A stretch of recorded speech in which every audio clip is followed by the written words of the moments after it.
আসসালামু আলাইকুম বন্ধুরা, সকাল সকাল আবার একটা ব্লগ নিয়ে চলে আসলাম ফাঁকা মাঠের ভিতরে। তো আপনারা দেখতেই পাচ্ছেন এই পাশে কিন্তু এক চাষি ভাই পুকুরে মাছ চাষ করবে বলে সুন্দরভাবে কিন্তু পুকুরটা কিন্তু মেশিনের দ্বারা কেটে প্রসেসিং করেছে কত সুন্দর করে। তো পাশাপাশি দেখেছেন সুইমিং পুলের মতো কি সুন্দর পানির কালার, তা না দেখলে আপনারা বিশ্বাস করবেন না।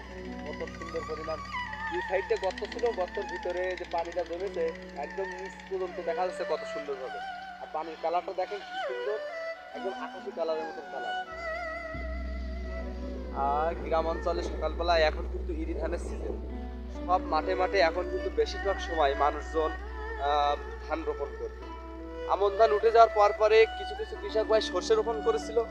সর্ষে রোপণ করার পর পরই সাথে সাথে কিন্তু ইরি ধানের যে চাষের মৌসুম ধুম পড়ে গেছে চারিদিকে।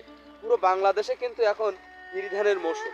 আর এই ইরি ধানের মৌসুমের সময় প্রত্যেকটা ঘরে ঘরে কৃষক ভাইরা আর গৃহিণীরা খুবই ব্যস্ত, খুবই ব্যস্ত থাকে।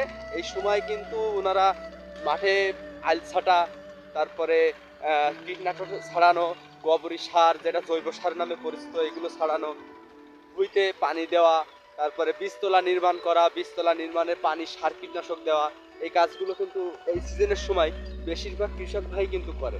আর আমি আজকে এসেছি এই ব্লগটা আমি পুরো মাঠে যে কৃষক ভাইরা যে কোনো ধরনের কাজ কাম করছে এগুলো আপনাদেরকে দেখানোর চেষ্টা করব।